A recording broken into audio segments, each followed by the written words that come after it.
wabarakatuh. Alhamdulillahi wa kafa, wassalatu wassalamu ala rasulillahil mustafa wa ala alihi wa sahbihi wa man wafa, amma ba'd. Faya ibadallah, usi nafsi wa iyyakum bitaqwallahi faqad fazal muttaqun fala tamutunna illa wa antum muslimun. Faqala ta'ala ya ayyuhalladzina amanu taqullaha haqqa tuqatih wa la tamutunna illa wa antum muslimun.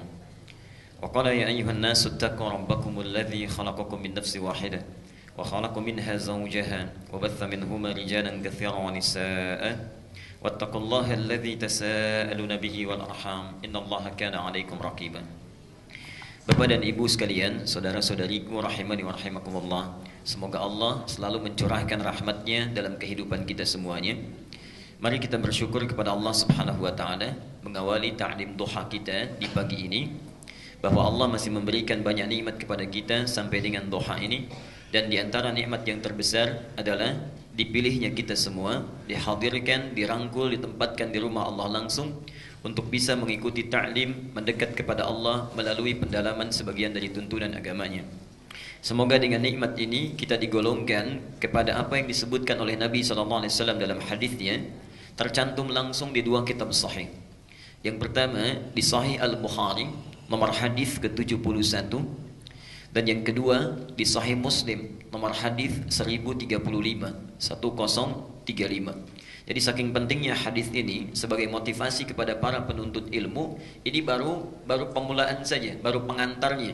Jadi kalau Anda sudah datang, ini yang didapatkan, ya. Kalau sudah belajar, ada kemuliaan yang lainnya.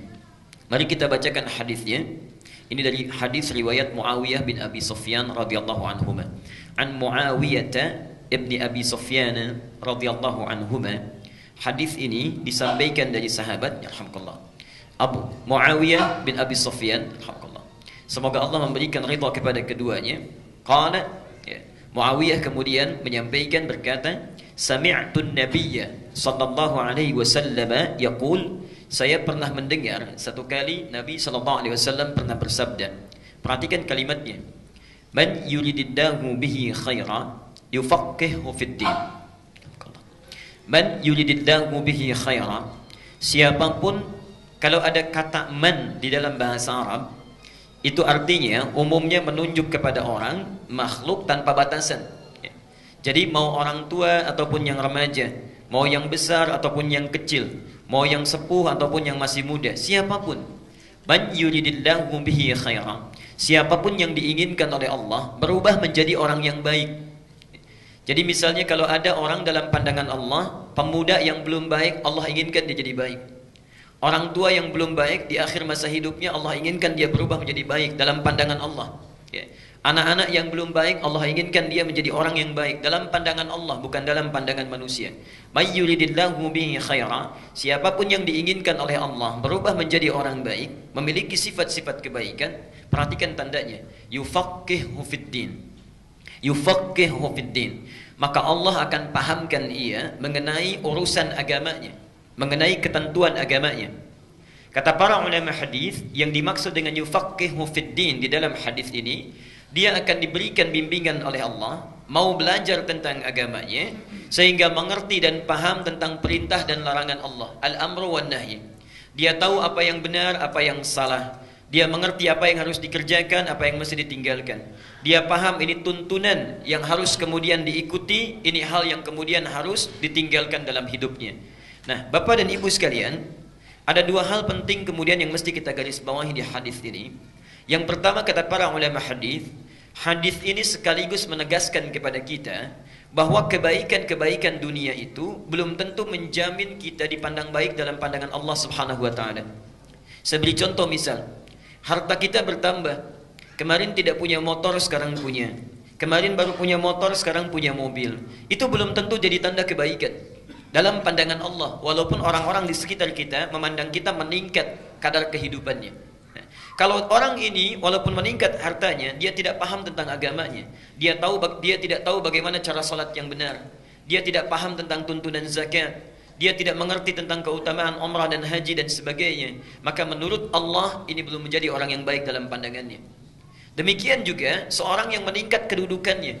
Anda para ayah misalnya promosi jabatan, meningkat kedudukannya, bertambah kemuliaannya dalam pandangan manusia, tapi dia tidak mengerti mana yang benar, mana yang salah, mana yang haram, mana yang halal, mana yang riba, mana yang dibenarkan. Subhanallah, orang seperti ini, kata Allah, ditegaskan dalam lisan Nabi, belum menjadi orang yang baik dalam pandangan Allah dan Rasulnya.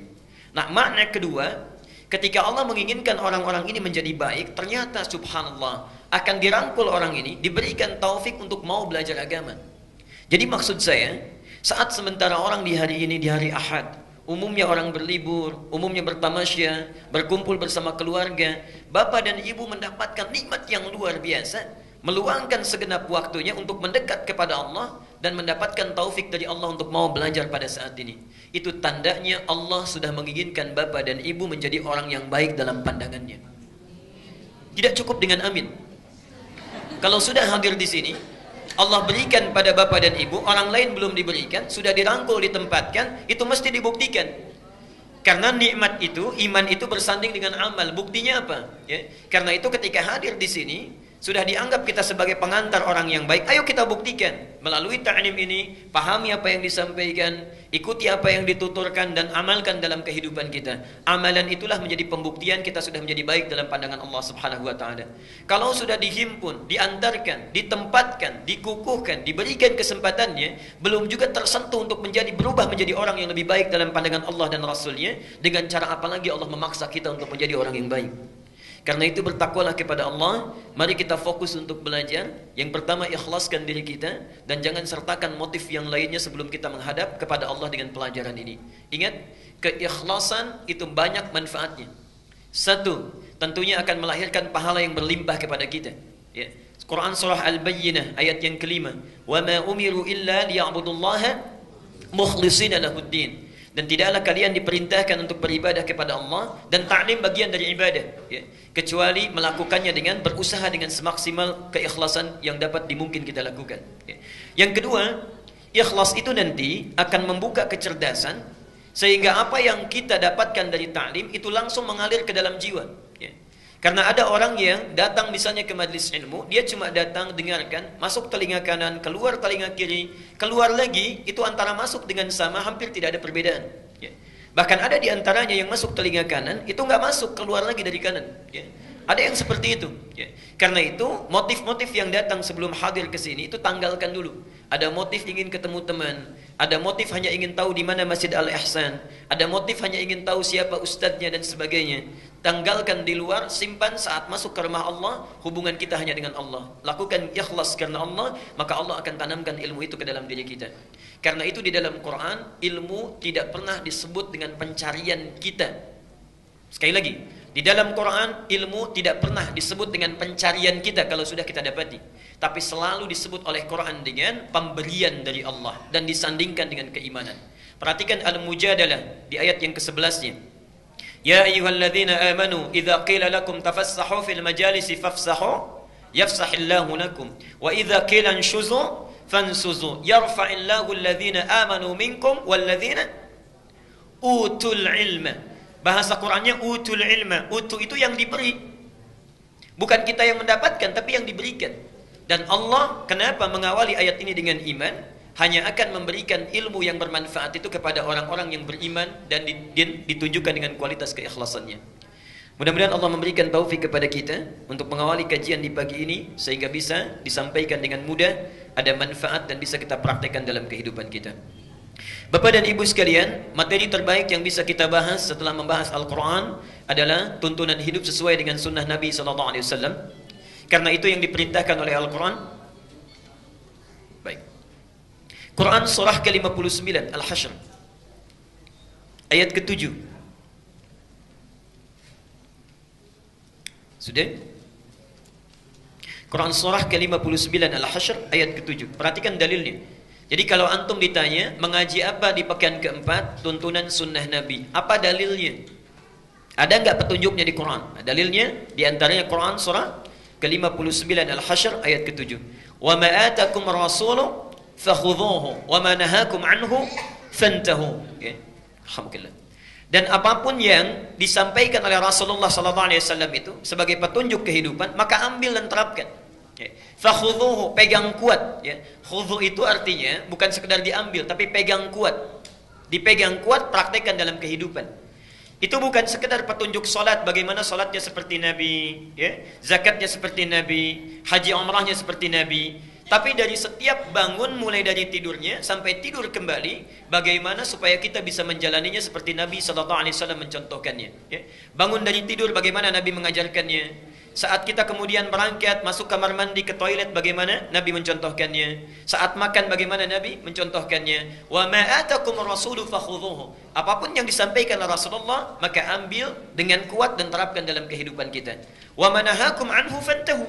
Sedangkan apa yang dilarang oleh Rasulullah SAW, maka tinggalkan dan jangan terfikirkan untuk dikerjakan.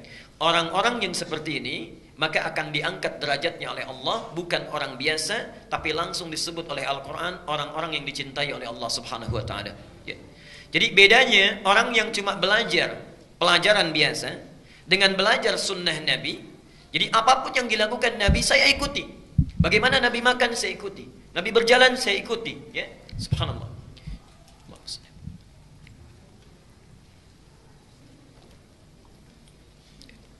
Baik, mari kita bacakan ayatnya yang selanjutnya.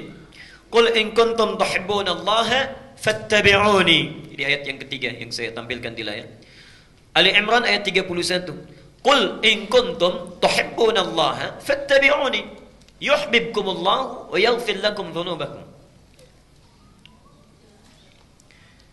Qul in kuntum tuhibbunallaha. Katakan Muhammad, jika kalian mencintai Allah. Katakan Muhammad pada umatmu, pada orang-orang di sekitarmu, jika kalian benar-benar mencintai Allah, fattabi'uni, rahmukallah, maka ikutilah aku. Kalimatnya umum, ittabi'uni, ikutilah aku. Jadi ikuti segala apa yang disampaikan oleh Nabi, segala dalam seluk kehidupan Nabi. Perhatikan ketika antum mulai bisa menjalani ini, misal bangun tidur seperti Nabi mencontohkannya, kita ikuti. Kemudian makan seperti Nabi mencontohkannya, kita ikuti. Ibadah ritualnya seperti Nabi mencontohkannya, kita ikuti. Apa yang disampaikan oleh Allah? Lihat di Ali Imran 31. Yuhibbukumullahu wa yaghfir lakum dzunubakum. Yuhibbukumullahu, Allah pasti akan cintai kalian. Ada yang masih ada urusan dunia, silakan di luar dulu, baru kemudian setelah selesai masuk, ya. Jadi handphonenya disimpan dulu, obrolannya disimpan dulu, ya. Silakan urusan dunianya disimpan di luar, baru kemudian setelah siap kita siap untuk belajar. Kalau belum siap belajar, saya tunda 5 menit, kemudian siapkan dulu. Setelah siap, mari kita lanjutkan kembali. Siap insyaallah?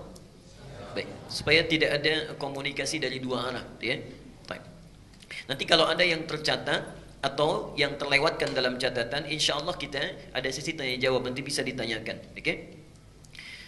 Qul in kuntum tuhibbunallaha, kata Al-Quran, katakan pada siapapun yang mengaku mencintai Allah, fattabi'uni, maka ikuti aku, ikuti Nabi. Kalau ada orang yang sudah bisa mengikuti Nabi dalam hidupnya, perhatikan kalimatnya, yuhibbukumullahu, maka Allah akan mencintai orang-orang itu. Kalau Allah sudah cinta pada orang itu, apa yang pertama diberikan oleh Allah? Perhatikan. Wa yaghfir lakum dzunubakum. Pasti dosa sebesar apapun akan Allah ampuni saat itu. Anda bisa bayangkan, biasanya kalau di dalam Al-Quran Allah akan mengampuni dosa, itu biasanya bertahap, tidak sekaligus. Wa yaghfir lakum min dzunubikum. Misal di Al-Anfal ayat 29.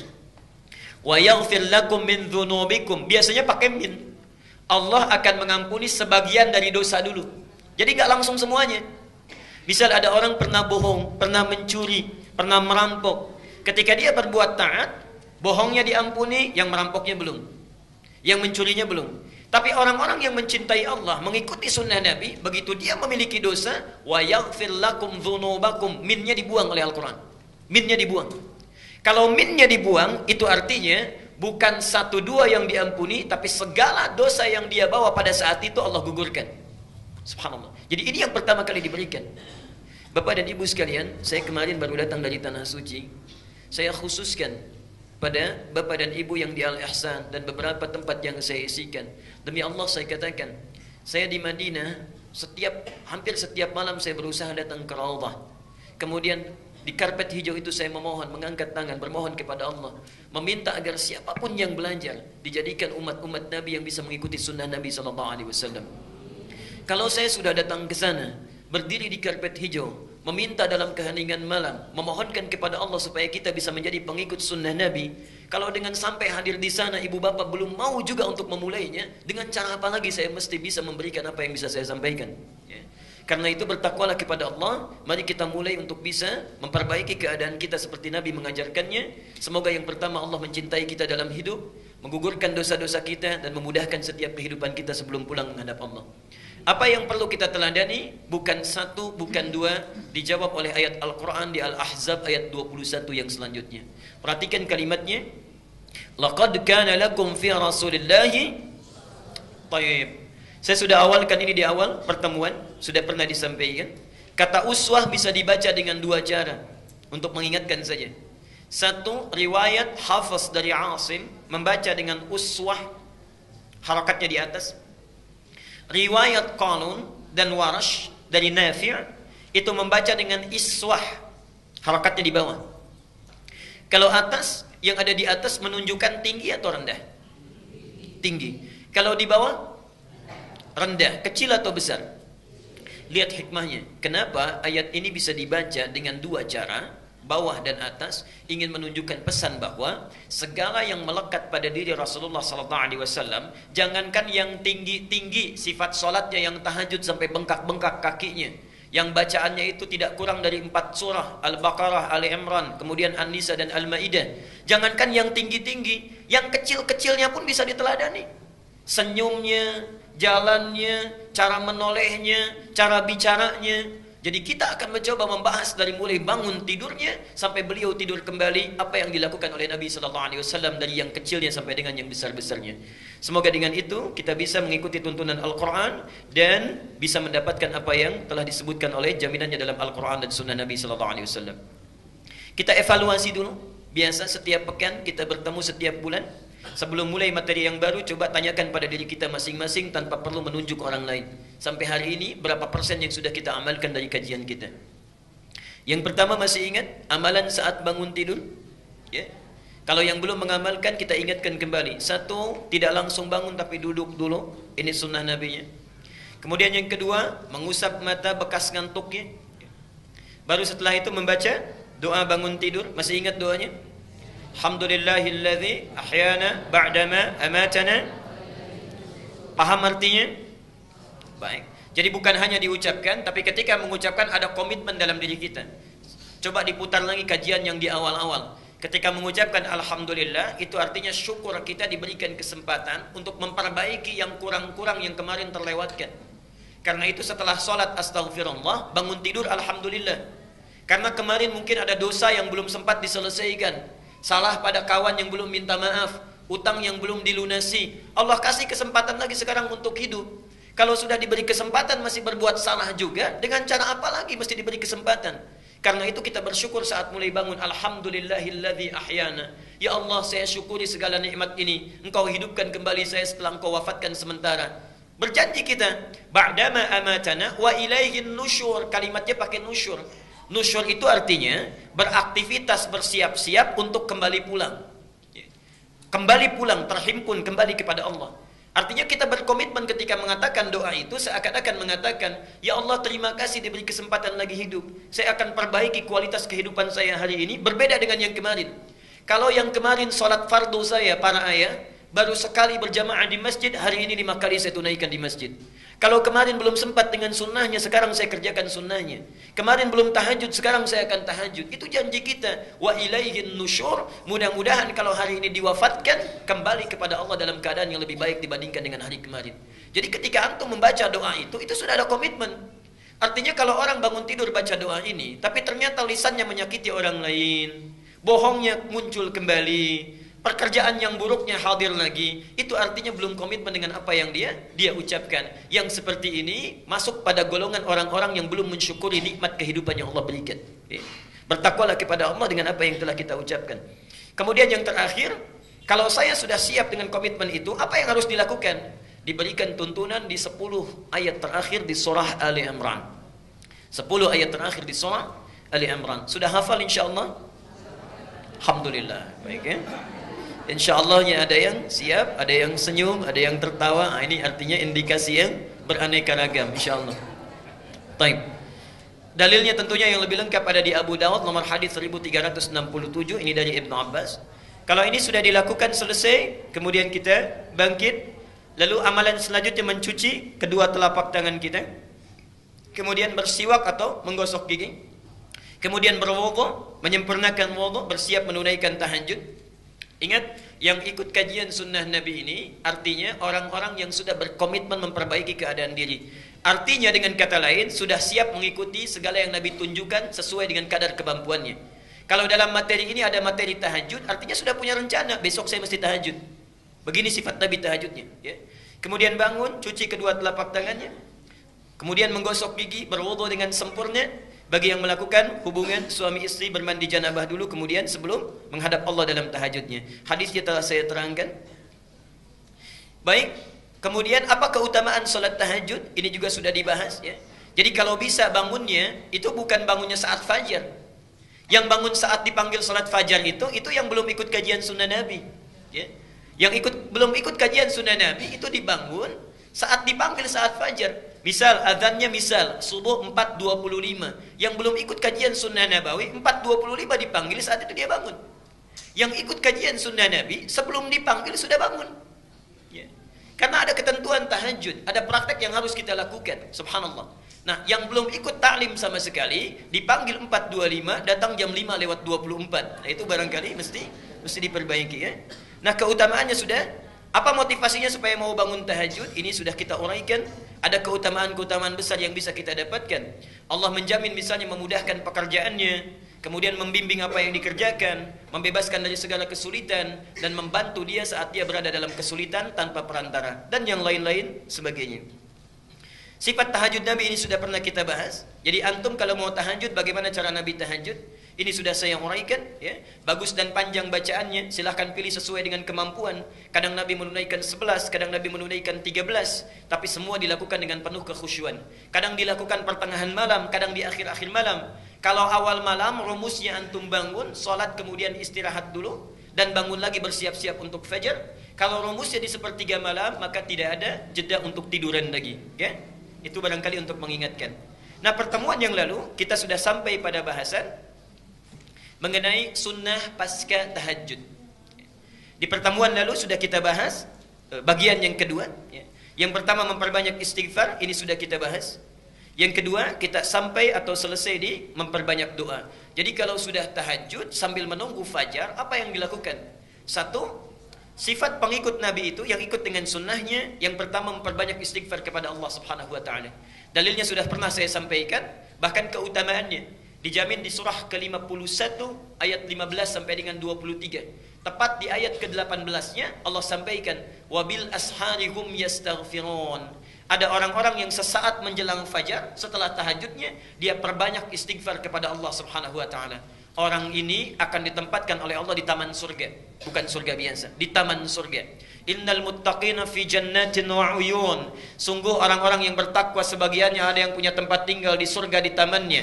Akhidhina ma atahum rabbuhum. Keutamaan taman surga itu kalau butuh apa-apa Allah yang langsung berikan tanpa perantara. Jadi kalau surga yang lainnya, misal ingin minum, itu datang pelayan surga.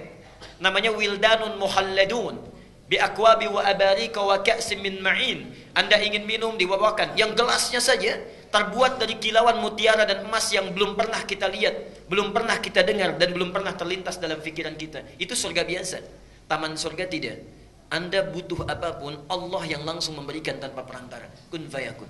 Akhidhina ma atahum rabbuhum innahum kanu qabla dzalika muhsinin. Mereka itu orang-orang baik saat di dunia. Apa amalannya? Kanu qalilan minal laili ma yahja'un. Satu, sedikit tidurnya, banyak tahajudnya. Selanjutnya yang kedua, ini rumusnya. Setelah tahajud, wabil asharihum yastaghfirun. Mereka perbanyak istighfar kepada Allah Subhanahu wa taala. Kemudian kita selesai kemarin di pembahasan doa. Nah, disinilah kita berhenti kemarin dan akan kita teruskan. Bapak dan Ibu sekalian, saya sudah sampai pada pembahasan doa-doa sunnah yang bisa dibaca setelah tahajud. Kita berhenti di sini kemarin. Okay. Dan pembahasan kali ini kita akan teruskan. Kalau Nabi memberikan petunjuk supaya berdoa di akhir-akhir malam menjelang fajar, kita bertanya, bagaimana cara berdoanya? Apa yang mesti diminta? Dan apakah doa saya dikabulkan segera atau tidak? Karena kadang-kadang ada yang berdoa dengan khusyuk bahkan menangis, tapi subhanallah barangkali dalam pandangan Allah Subhanahu wa taala doanya tidak layak untuk dikabulkan. Doanya tidak layak untuk dikabulkan. Karena itu kita akan teruskan materi berdoa setelah tahajud ini dengan berlanjut pada topik prinsip atau adab-adab dalam berdoa. Ya, adab dalam berdoa. Silakan dicatat dulu dalilnya kalau yang ingin mencatat. Kalau yang ingin soft copy-nya nanti di akhir ta'lim bisa diambil. Ini dalilnya. Ya. Bapak dan Ibu sekalian, kita mulai dulu inti uraiannya. Kita mulai dengan pengantar dulu prinsip doa. Al-Baqarah 186, Al-Mu'min atau Ghafir surah ke-40 ayat 60. Gak apa-apa, nanti saya putar kembali Bu ya, supaya lebih kejelasan. Saya akan tuliskan. Sebentar. Maaf, kelihatan insyaallah? Apa yang dilihat? Saya belum nulis apa-apa. Ada? Bismillah. Pak, kalau saya menulis bisa jelas insyaallah? Baik ya.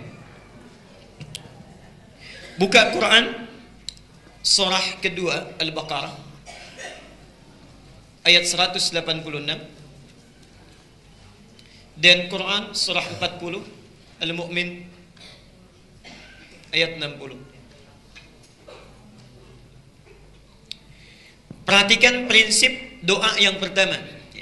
Jadi ini indahnya teori Al-Quran. Sebelum diminta berdoa, dijelaskan dulu ya. Prinsip doa seperti ini, keutamaannya seperti ini. Lalu diterangkan silahkan kalau ingin berdoa begini adabnya. Lalu ditunjukkan contoh orang-orang yang pernah berdoa begini.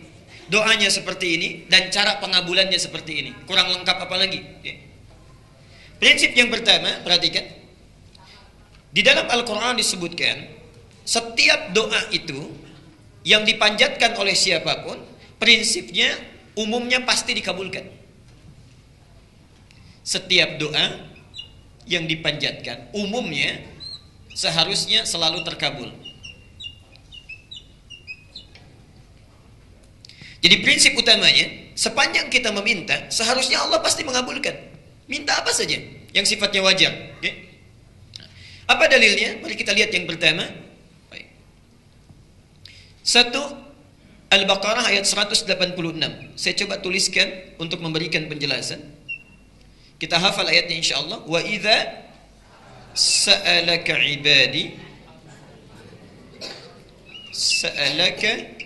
ibadi anni fa inni qarib. Alhamdulillah.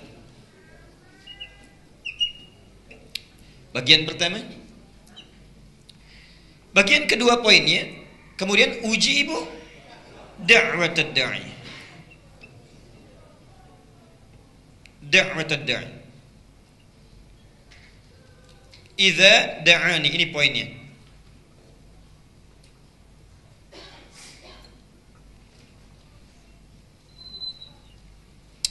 Perhatikan sebentarnya, lalu kita bandingkan dengan di Al-Mu'min atau Ghafir ayat ke-60. Di sini menggunakan kata ujibu, di surat Ghafir menggunakan, perhatikan. Wa qala rabbukum ud'uni astajib lakum. Astajib.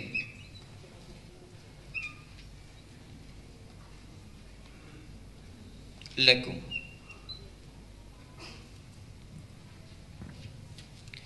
Lihat sini perbedaannya, saya tafsirkan pelan-pelan bagaimana indahnya Allah menguraikan kecenderungan manusia dan jawaban dari doa.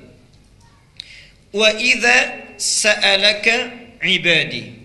Kalau kita sekedar melihat mushaf terjemahan, maka seringkali diartikan dan bila hamba-hambaku bertanya kepadamu Muhammad, demikian ya terjemahannya.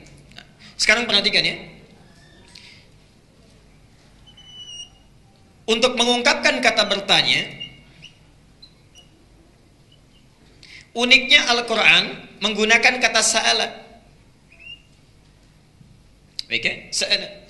Sa'ala itu di Quran termasuk di dalam bahasa Arab, dalam ilmu bahasa Arab, ternyata tidak hanya mengandung satu arti, bukan sekedar bertanya. Sa'ala itu juga bisa mengandung arti sesuatu yang ingin dimintakan. Jadi bisa berarti bertanya, bisa berarti meminta. Lihat uniknya bahasa Al-Quran. Ya akhi, mungkin as'al minka at-ta'am. Ya akhi, saudaraku, boleh enggak saya minta sedikit makanan? Mungkin as'al minka at-ta'am. Sa'ala. Perhatikan, ketika Allah menyebutkan kita yang mencari-cari Allah, lembut sekali isyaratnya. Ya Muhammad, jika ada hambaku bertanya kepadamu, ingin mencari-cari aku, saya ingin tanya, umumnya manusia kalau cari-cari Allah mau apa? Ada maunya. Kalau sedang tidak butuh, lupa. Tapi kalau sedang perlu sesuatu, pasti dicari itu. Tahajudnya rajin, puasanya rajin, mencoba mencari, mencoba menemukan Allah. Ya? Karena itu katanya menggunakan sa'ala. Dan hebatnya, biasanya,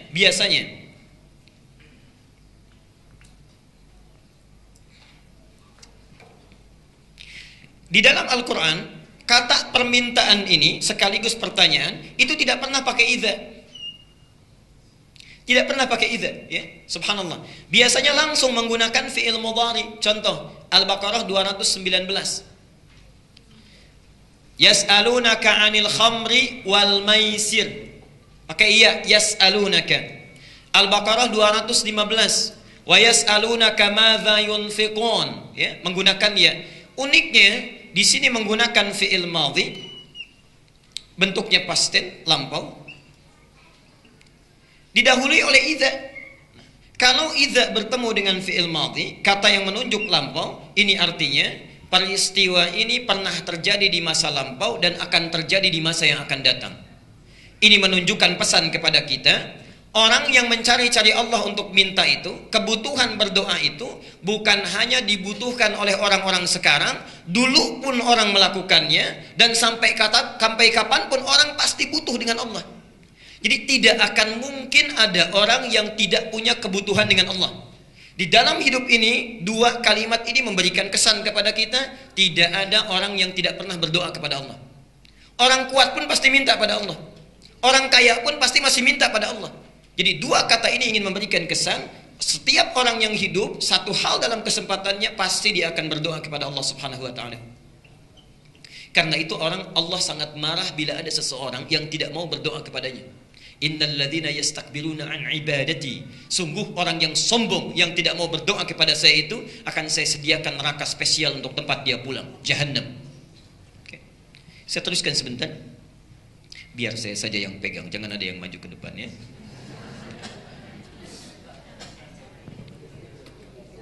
Baik. Lanjutkan. Ibadi.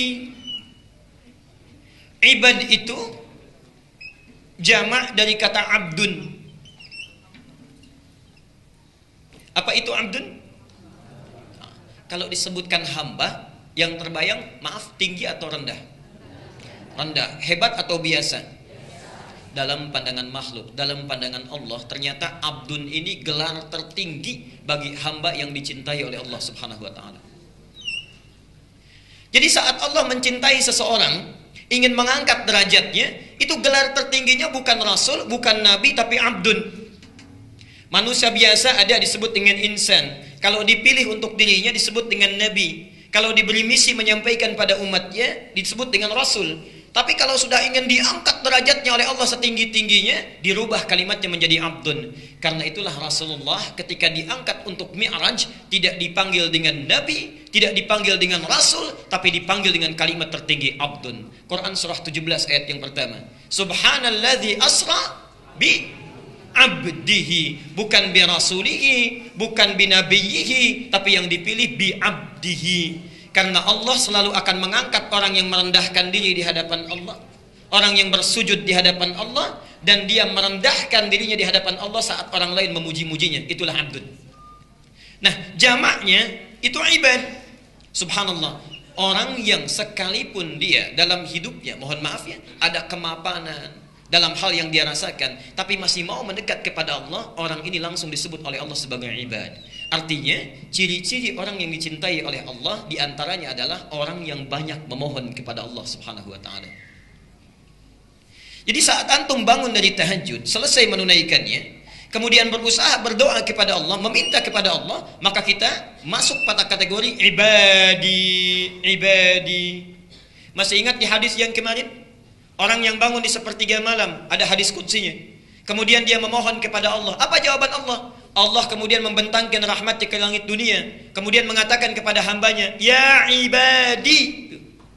Panggilannya bukan panggilan amanu lagi, bukan mukminun lagi. Ya ibadi, wahai hambaku, apa yang kamu minta? Ingin rahmat sekarang aku berikan, berdoa aku kabulkan, ingin ampunan sekarang aku ampuni. Ya ibadi. Ini yang pertama. Jadi seseorang yang biasa berdoa itu adalah ciri diantara orang yang sangat dicintai oleh Allah. Jadi kalau antum dalam hidup itu bisa diukur. Coba lihat sehari berapa kali berdoa. Sehari berapa kali berdoa, ya? Bagaimana kualitas berdoa kita? Kalau kita berdoa dengan khusyuk dalam keadaan yang baik, maka termasuk dalam golongan orang yang dicintai oleh Allah Subhanahu wa taala, insyaallah. Saya lanjutkan. Perhatikan sini. Wa idza sa'alaka 'ibadi 'anni, Muhammad, apabila ada hamba-hambaku mencari aku untuk meminta sesuatu, fa inni qarib, maka ini subhanallah. Ini yang hebat, ini yang hebat. Biasanya di Quran kalau sudah ada sa'ala itu selalu dengan kul pasangannya. Sudah ada sa'ala selalu kul. Perhatikan, misal saya beri dua contoh yang tadi ayatnya. Al-Baqarah 215. Yas'alunaka madza yunfiqun. Qul ma anfaqtum min khairin. Setelah yas'alunaka ada qul, katakan. Al-Baqarah 215. 4 ayat setelahnya Al-Baqarah 219. Yas'alunaka 'anil khamri wal maisir. Apa setelahnya? Qul fihima ismun kabir wa manafi'u linnas. Yas'alunaka 'an dzil qarnain. Qul, selalu qul, setelahnya qul. Jadi kalau orang tanya tentang hukum, ada perintah ayat, katakan Muhammad. Tanya lagi tentang hukum, katakan Muhammad. Tanya tentang kisah tarikh, katakan Muhammad. Jadi ada batas, ada jeda antara yang ditanyakan dengan jawaban, kul. Tapi orang yang mencari Allah, kulnya langsung dihilangkan. Orang-orang yang ingin mendekat kepada Allah, minta apapun, saat dia bersungguh-sungguh mencari mendekat kepada Allah, maka kata kulnya dihilangkan, diganti dengan kata fa, dengan huruf fa. Kalau mau konsisten kalimat normalnya fakul inni qarib, tapi kulnya dibuang, diganti dengan fa. Saat kul ini dibuang, seakan-akan ingin memberikan isyarat kalau ada orang yang ingin mendekat kepada Allah, tanpa jarak Allah mendekat kepadanya. Tanpa jarak, langsung dirangkul oleh Allah. Dan hebatnya tidak cukup menghilangkan kata kulnya, diganti dengan fa. Fa itu dalam ilmu bahasa Arab harfu atfin bila hududin, huruf ataf yang menyertai sesuatu, merespon sesuatu tanpa ada batas sedikit pun. Kalau ayat Qurannya mengatakan wa inni qarib, wa artinya kita mencari Allah tapi ada jeda Allah datangnya. Kalau pakai thumma, wa idza sa'alaka 'ibadi anni thumma inni qarib, artinya mintanya sekarang baru dilihat oleh Allah besok. Tapi ketika menggunakan kata fa, artinya minta saat ini, saat itu langsung Allah mendekat kepadanya. Tidak ada jeda sama sekali. Pernah dengar hadis qudsi, saat seorang hambaku mendekat kepadaku dengan merangkak, maka aku mendekat kepadanya dengan berjalan. Dia berjalan, aku berlari. Apa artinya? Fa inni qarib. Subhanallah. Dan ibad ini hebatnya, kalimat ibad. Ini bukan hanya bagi orang-orang yang bertakwa. Bukan hanya orang-orang yang bertakwa. Tapi orang yang punya banyak dosa pun, yang dosanya tak terlukiskan. Disebut dalam bahasa Arab dengan israf. Israf itu yang berlebihan. Jadi kalau ada orang makan lontong 1 piring, yang ini 5 piring sendirian, bisa. Itu israf. Kalau ada seorang ibu belanja sesuai kebutuhan, ini setiap yang dilihat ingin beli. Gak ada uang pun kalau bisa, kredit dulu gitu ya. Nah, ini israf namanya, ini israf. Ada orang israf dalam berbuat dosa. Ini bohong, yang ini mencuri, yang ini merampok, yang ini mabuk. Ini cuman A, B, C, tapi yang si D semua diborong. Mabuk iya, bohong iya, berzina iya, merampok juga iya, subhanallah. Satu kali ingin taubat, turun ayat di Az-Zumar, Quran surah 39 ayat 53. Perhatikan kalimatnya. Qul ya ibadiyalladzina asrafu ala anfusihim. Pakai ibad, masih dipanggil hamba, ibad.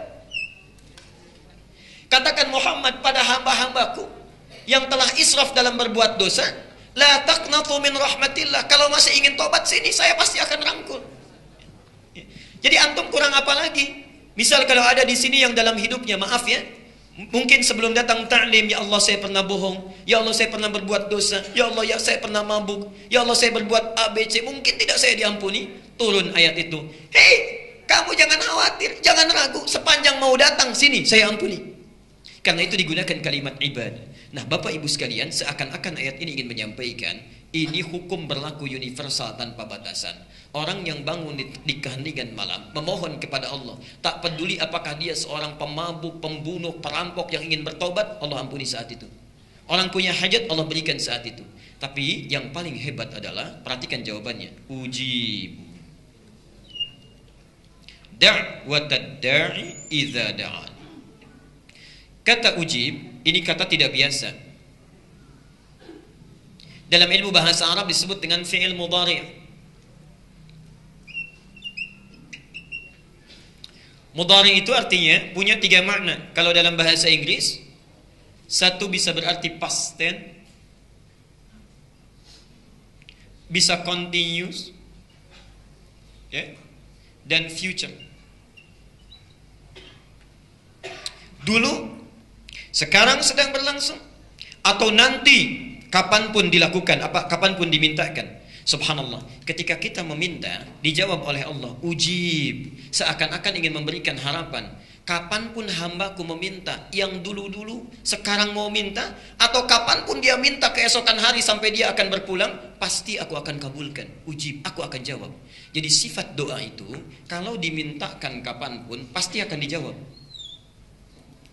Dan uniknya, di dalam surah Al-Mu'min atau Ghafir ayat ke-60, dirubah juga dengan kata astajib.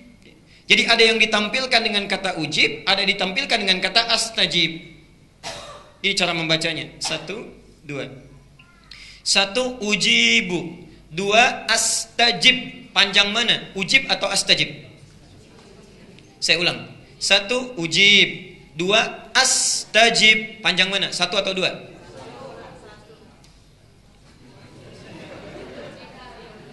1 ujib, 2 astajib. Panjang mana? Ya?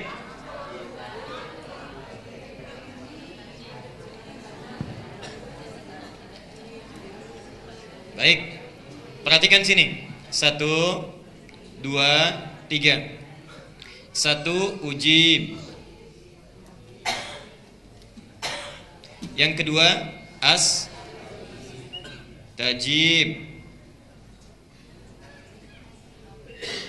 Yang ketiga astajib. Saya belum tanya, jadi nggak usah dijawab dulu ya. Takutnya salah. 1 ujib, 2 astajib. Panjang mana? 1 atau 2? Nah, sekarang sudah sepakat ya. Ini kita simpan dulu yang ketiga. Panjang yang kedua. Perhatikan. Cara Allah menjawab doa seorang hamba, ujib, singkat. Ada orang yang saat meminta langsung dikabulkan. Saat minta langsung dikabulkan. Karena syaratnya terpenuhi. Yang kedua doanya wajar, saat itu dia butuhkan. Tapi ada orang yang saat meminta, saat ini saat berlangsung doa belum dikabulkan.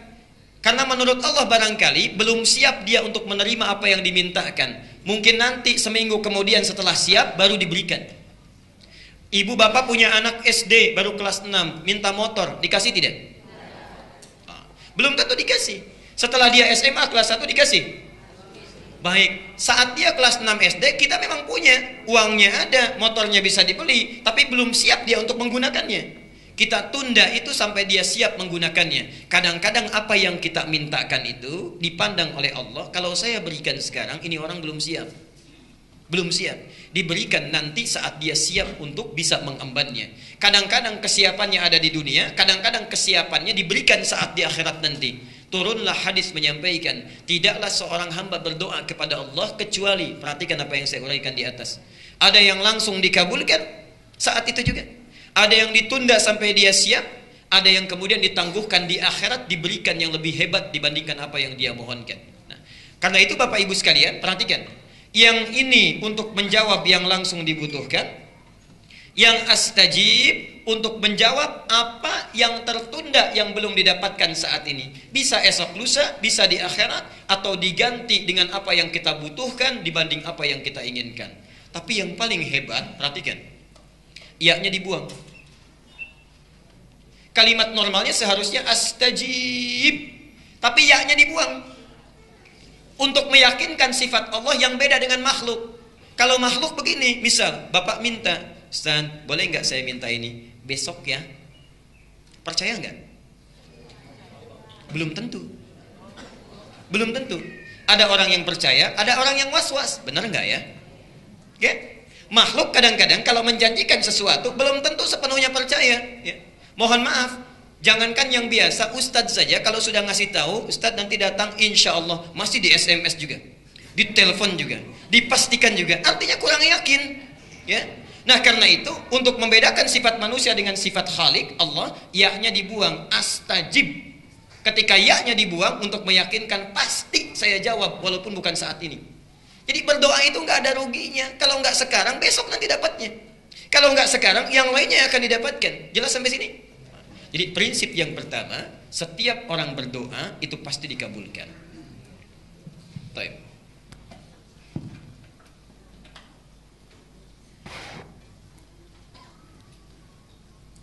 Ini dalilnya. Jadi bisa kita temukan di berbagai tempat. Al-Baqarah 186 di Qur'annya. Surat Ghafir ayat 60.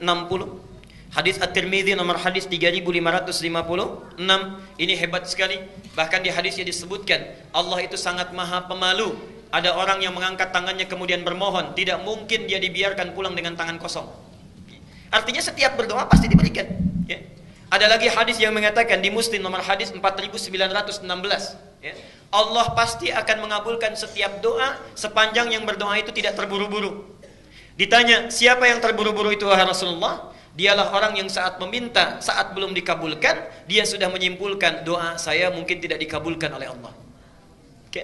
Nah, jadi semua hadis ini, semua ayat ini memberikan gambaran prinsip doa kalau diminta pasti dikabulkan, dijawab. Pertanyaannya, kenapa Ustadz saya selalu berdoa tapi rasa-rasanya nggak terkabul? Kenapa saya selalu meminta tapi kok ditundanya begitu lama? Mintanya sudah bertahun-tahun tertentu, memohonnya sudah lama tapi sampai sekarang belum terkabulkan juga. Barangkali, mohon maaf, kita akan termasuk dalam golongan yang mungkin bukan sekedar ditunda dengan panjang, tapi boleh jadi termasuk yang ditolak doanya. Karena prinsip doa itu seharusnya terkabul, tapi ada orang-orang tertentu yang tatkala meminta, Allah tidak akan mengabulkannya sepanjang hidupnya. Kalau dalam masih keadaan seperti itu. Siapa mereka? Bagaimana supaya kita menghindarinya? Dan hebatnya, mohon maaf, sekhusyuk-khusyuknya antum berdoa, meminta, bahkan setelah tahajud, kalau memiliki sifat ini, bahasa hadisnya sampai kapanpun gak akan pernah dijawab. Jadi nanti kita akan evaluasi kalau ada di antara kita saat ini yang sering kali berdoa meminta padahal sudah menangis, bangun sholat tiap malam, boleh jadi belum terkabul atau tidak terkabul karena punya sifat-sifat yang mungkin kita akan tampilkan. Baik. Ini bagian yang pertama. Sudah? Catat dulu dalilnya karena saya tidak cantumkan di sini. Ya, saya tidak cantumkan. Satu. Dicatat dulu dalilnya supaya tidak lupa. Mau yang panjang, yang pendek? Yang pendek, yang ada terjemahan yang Arabnya aja. Terjemahan baik. Al-Arba'in An-Nawawiyah. Al-Arba'in ya, cuma 42 hadis dan pendek banyak terjemahannya. Al-Arba'in An-Nawawiyah nomor ke-10. Hadisnya nomor 10. Itu diambil dari hadis Muslim nomor hadis 1051. Jadi Imam An-Nawawi mengambil hadis di hadis Muslim nomor hadis 1051, ditempatkan di kitabnya Al-Arba'in posisi nomor 10. Sudah? Baik. Yang kedua, masih tadi Al-Baqarah 186. Quran surah 2 Al-Baqarah 186. Kemudian Al-Isra surah 17. Al-Isra surah 17. Ayat 110. Ayat 110. Kemudian Adz-Dzariyat ini contohnya Surah 51 ayat 55 sampai dengan 60 terakhirnya. 55 sampai dengan 60. Sudah? Baik. Nah, sekarang mari kita lihat dan kita evaluasi dan kemudian kita berhenti di titik ini. Bapak dan Ibu sekalian, di antara sunnah Nabi setelah kita tahajud, kemudian kita duduk khusyuk beristighfar, lalu memohonkan hajat kita kepada Allah Subhanahu wa taala yang ingin kita mohonkan. Nah, penting diketahui, sebelum kita memohon kepada Allah, ada sunnah Nabi yang lain terkait dengan adab-adab berdoa. Bagaimana supaya berdoa itu mudah sampai kepada Allah, cepat diterimanya dan langsung dikabulkannya. Baik. Bagian yang pertama, ini sunnah Nabinya. Hendaklah setiap orang yang berdoa mempersiapkan perangkat dirinya dengan halal dan baik.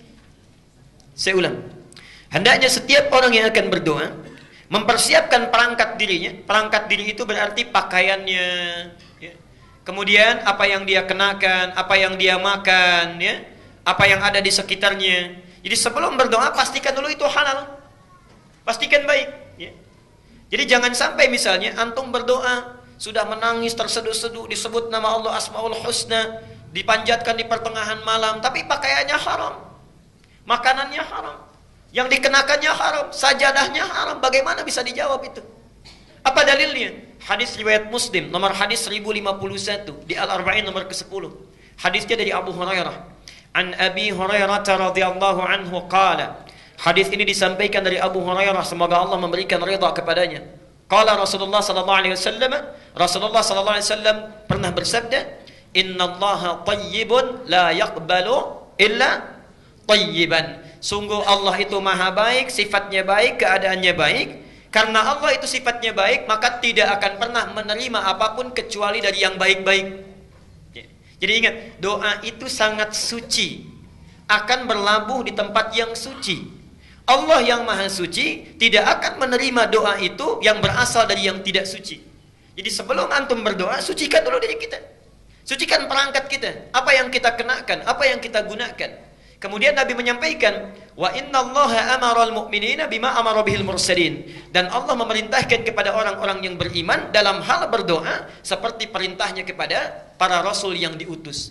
Kenapa doa disandingkan dengan iman? Ingin menunjukkan pesan bahwa satu, hanya orang yang punya keimanan yang kuat yang mau khusyuk berdoa kepada Allah.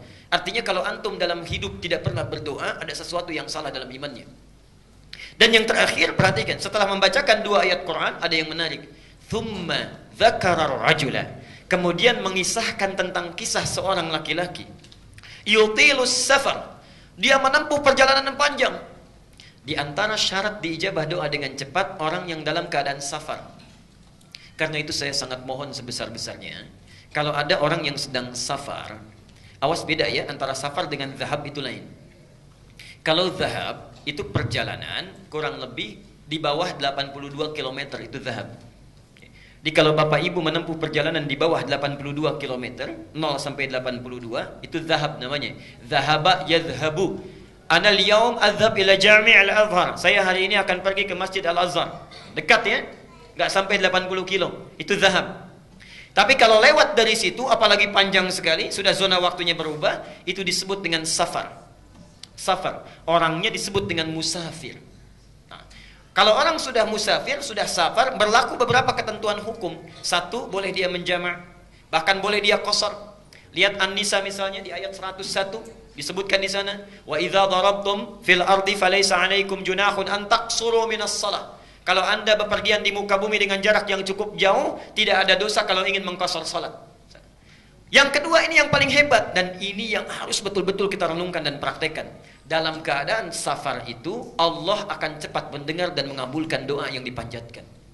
Jadi kalau Bapak Ibu sedang safar, daripada banyak membicarakan hal yang tidak perlu, lihat sana sini dikomentari, kadang-kadang menggosipkan orang lain, tinggalkan yang tidak penting. Kenapa tidak diisi dengan zikir dan doa? Barangkali cara Allah saking sayangnya kepada kita, orang lain doanya belum dikabulkan, ibu bapak dibuat safar, supaya saat safar itu Allah mengabulkan doa yang belum terkabul itu. Jadi kalau ada yang ingin sedang umrah, berangkat umrah, atau perjalanan dari sini ke Jawa, ke Sumatera dan sebagainya, saat di pesawat, di kereta, di bis, ayo perbanyak doa. Barangkali itulah cara Allah untuk mengabulkan doa kita. Ya, subhanallah. Itu bagian yang pertama. Nah, orang ini sudah memenuhi syarat yang pertama, doanya mesti terkabul, yutilus safar. Tidak cukup dengan itu. Asy'atha aghbara.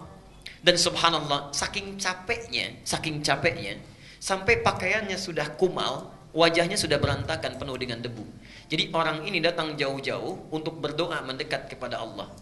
Satu perjalanan yang dikabulkan, safarnya, doanya cepat dikabulkan oleh Allah adalah perjalanan yang diniatkan karena Allah Subhanahu wa taala.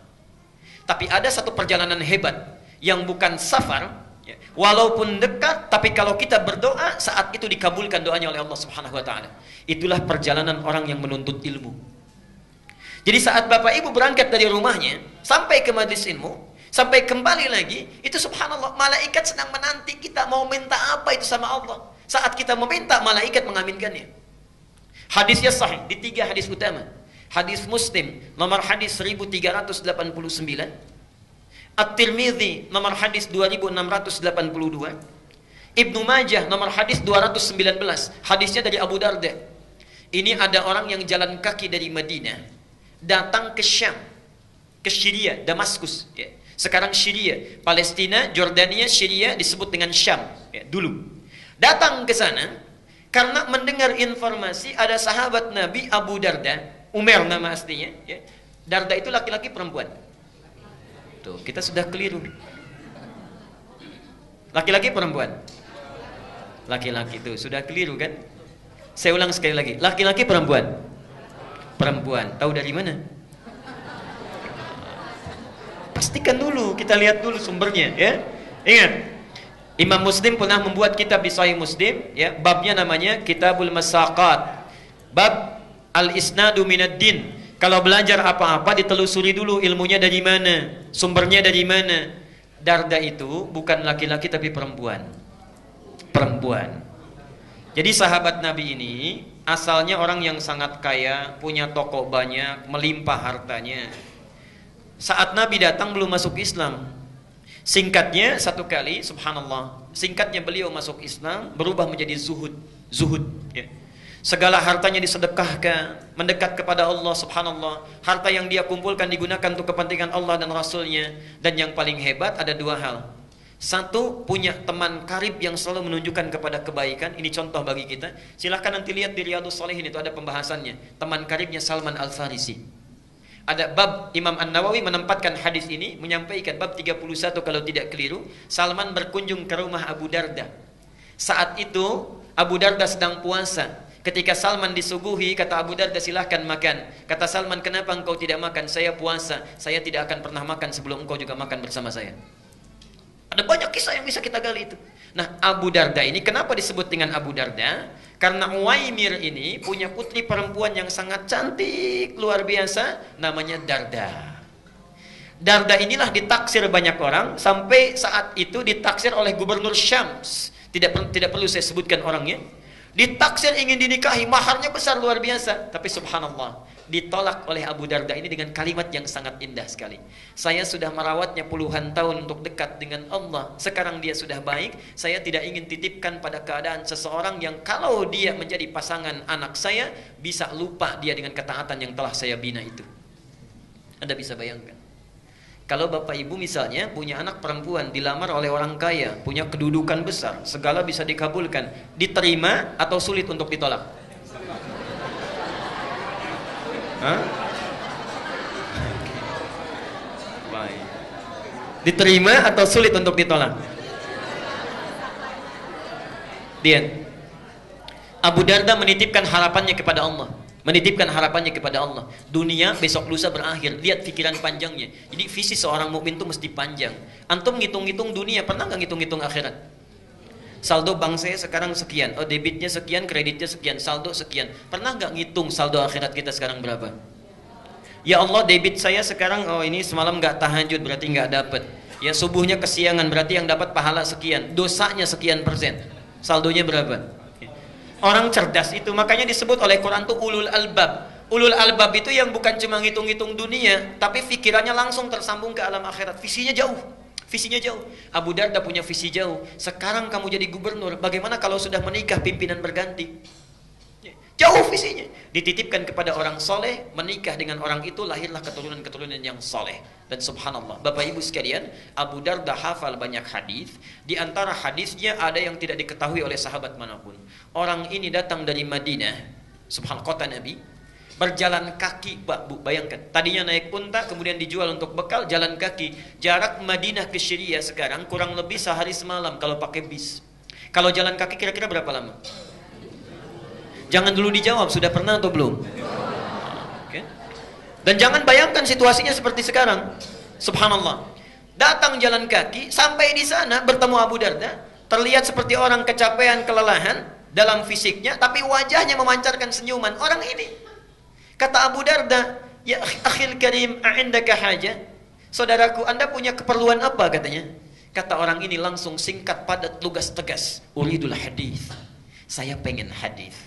Saya dengar ada hadis yang pernah disampaikan oleh Anda, tidak dimiliki oleh sahabat yang lainnya. Uridul hadis. Saking bingungnya Abu Darda, jauh-jauh jalan kaki ke sini cuman pengen satu hadis.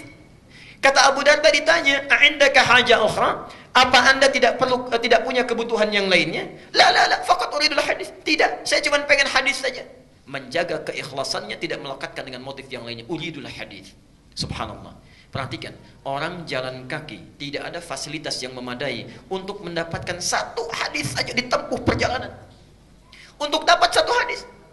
Antum yang fasilitasnya banyak, yang punya sepeda, yang punya motor, masjidnya bahkan ada yang di samping rumahnya, saat ta'lim fasilitasnya bagus, direkam juga, ustadznya datang sendiri, masih nggak mau tersentuh untuk ta'lim. Dengan cara apa lagi? Dengan cara apa lagi mesti difasilitasi? Dan itu bukan 1-2 hadis, kadang-kadang satu pertemuan bisa 3-5 hadis. Ada muridnya Imam Malik datang. Saya ingin hadis katanya. Ditolak oleh Imam Malik, tidak. Nunggu di luar sampai bosan, kata Imam Malik pada yang bantu beliau, khadim beliau, cambuk dia katanya. Cambuk ini bukan marah, untuk menguji kira-kira masih bertahan enggak. Ketika dicambuk sampai 40 kali, dicambuk, Anda zalim kepada saya, kata orang ini. Saya sudah menjual apa yang saya punya. Jadi orang ini menjual apa yang dia miliki, kekayaannya dan sebagainya, hanya untuk menempuh perjalanan supaya belajar hadis pada Anda. Anda zalim pada saya. Baik ya. Kata Imam Malik, kalau begitu saya ingin balas kezaliman saya. Apa yang bisa saya lakukan? Berikan saya hadis sesuai dengan cambukan yang telah tadi diberikan. Jadi dicambuk 40 kali, minta 40 hadis. Begitu disampaikan 40 hadis oleh Imam Malik, kata orang ini, tolong cambuk saya lagi sebanyak-banyaknya, belum cukup hadisnya. Ada orang yang dicambuk sekedar untuk belajar. Antum tidak pernah dicambuk, dikasih fasilitasnya, bahkan hari Kamis dikasih takjilnya, dikasih buka puasanya, dikasih bukunya, dikenyangkan perutnya, ustadznya datang. Tadi ada pertanyaan, yang nggak puasa boleh buka nggak? Boleh. Gampang, di sini manhajnya sederhana. Yang nggak puasa buka, yang mau dimakan, yang puasa yang makannya. Singkat ya. Baik. Sekarang perhatikan. Jadi orang ini ketika datang langsung disampaikan hadisnya. Hadisnya tentang ta'lim, ini yang hebat. Yang dalam perjalanan tidak mengenal jauh, dekat pun doanya dikabulkan. Man salaka tariqan yaltamisu fihi ilman, sahhalallahu lahu tariqan ilal jannah. Jangan baca sampai di sini, lihat yang di Ibnu Majah. Wa innal malaikata la tad'u ajnihataha ridan li talibil ilmi wa hatta al-hitan allati fil bihar. Orang yang menyiapkan dirinya menempuh satu perjalanan. Salaka itu mau dekat mau jauh saya tempuh. Jadi orang yang serius menyiapkan dirinya menempuh satu jalan, yaltamisu fihi ilman. Kalimat iltamasa itu bukan sekedar belajar, menyiapkan perangkatnya supaya bisa diraba, dicatat, dilihat. Perhatikan, sahhalallahu lahu tariqan ilal jannah. Balasan pertama, Allah akan mudahkan langkahnya menuju surga karena ilmunya. Yang kedua, perhatikan, wa innal malaikata, setiap dia akan berangkat, malaikat itu membentangkan sayapnya ridwan li talibil ilmi, memberikan ridha kepada para penuntut ilmu. Ridhanya malaikat itu punya 2 makna. Satu, memohonkan ampunan, al-istighfaru lahu, dan yang kedua, mengaminkan doa setiap yang dimohonkan oleh para penuntut ilmu. Jadi tolong pakai ini sunnahnya. Setiap berangkat dari rumah sampai sini, sampai pulang lagi, gunakan sunnahnya. Jangan cuma di jalan lihat pohon bagus, dikomentari bagus. Lihat rumah orang-orang yang bangun, kita yang komentar. Lihat orang jalan olahraga, kita bawakan, sampaikan pada teman. Duh, orang itu ya jam segini olahraga, harusnya taklim. Udah ria tuh. Banyak yang dibawa. Kenapa kita tidak gunakan dengan zikir istighfar pada Allah? Perbanyak doa mendekat kepadanya. Subhanallah, itu ta'lim. Nah, orang tadi datang jauh-jauh, itu sudah cukup baginya doanya dikabulkan. Apalagi tujuannya ingin berdoa. Yang lebih hebat, yamuddu yadaihi ila sama, mengangkat tangannya ke langit begini. Tsumma qala, kemudian mengatakan, ya Rabb, ya Rabb, disebut Asmaul Husna. 3 syarat doa mestinya terkabul dengan cepat. Apa kata Nabi? Fa anna yustajabu lidzalik. Gimana doa kamu bisa dijawab? Famat'amu haramun wa mashrabu haramun wa malbasu haramun wa ghudhiya biharamin. Makanannya haram, minumannya haram, pakaian yang dikenakannya haram, dan perangkat kehidupannya berasal dari yang haram. Orang seperti ini, perhatikan kalimatnya. Yustajab itu bukan fi'il madhi tapi fi'il mudhari. Mudhari itu bentuknya past tense continuous future. Jadi orang ini kapanpun meminta, sesulit apapun, menangis darah apapun, gak akan pernah dijawab oleh Allah Subhanahu wa ta'ala selama perangkat hidupnya itu haram. Karena itu bertakwalah kepada Allah. Kita berhenti dulu di bagian yang pertama ini. Jadi kalau antum ingin segera dikabulkan doa oleh Allah, maka coba lihat diri kita sebelum berdoa. Ada yang haram tinggalkan, yang kurang perbaiki, yang sudah bagus pertahankan dalam kehidupan. Saya berhenti dulu, barangkali kita akan dialog dulu. Saya perkenankan kalau ada yang ingin bertanya. Bagi yang menuliskan, silahkan dituliskan, nanti bisa dikumpulkan di depan. Ya. Saya perkenankan. Silakan Pak.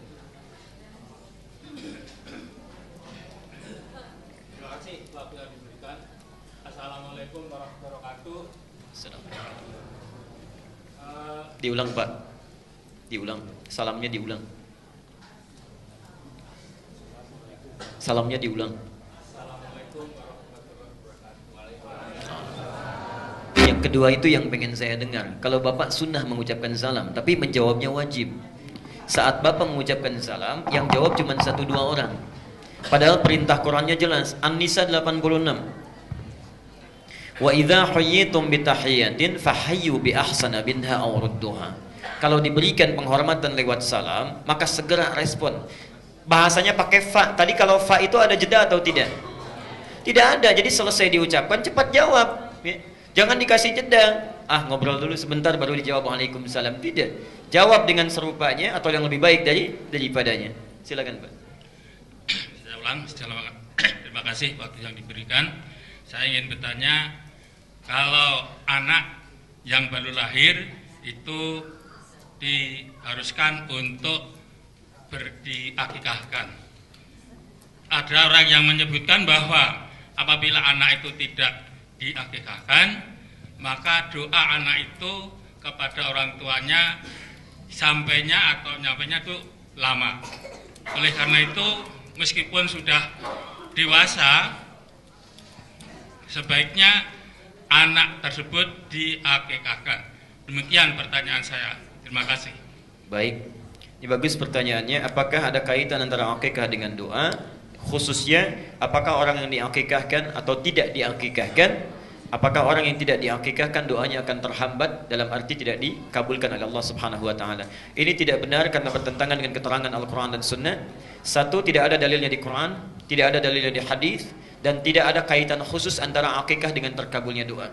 Kalimatnya umum di sini, siapa saja, man itu siapapun yang meminta, ya, sepanjang yakin karena Allah, mau sudah diakikahkan, mau belum karena alasan-alasan yang wajar, kalau dia meminta dengan syarat-syarat ini terpenuhi, dikabulkan oleh Allah Subhanahu wa taala.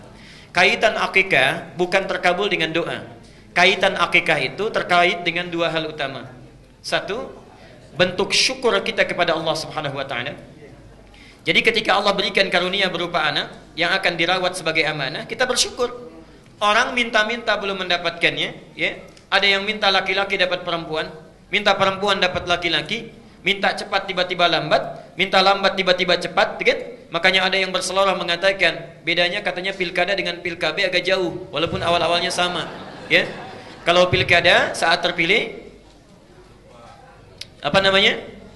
Baik saat terpilih, ingat, gitu kan? Saat terpilih, ingat. Tapi kalau pilkab, Siap-siap pun ya, kemudian bisa jadi. Kalau pilkada itu lupa jadi, gitu kan? Baik, lupa, jadi lupa. Mohon maaf, kalau pilkada jadi lupa, setelah dipilih lupa, ya. Tapi kalau pilkada lupa pun jadi, kata para ulama itu. Nah, kaitannya itu satu dengan syukur. Jadi setelah Allah berikan, orang lain belum dapat, kita dapat, syukuri itu. Ada akikah. Ya. Kemudian yang kedua, ini yang paling penting. Akikah itu dari kata aqqa. Apa itu aqqa? Aqqa itu sesuatu yang dibelah, dipotong. Jadi kalau saya misalnya pegang spidol, saya belah dua begini, dipotong, itu aqqa.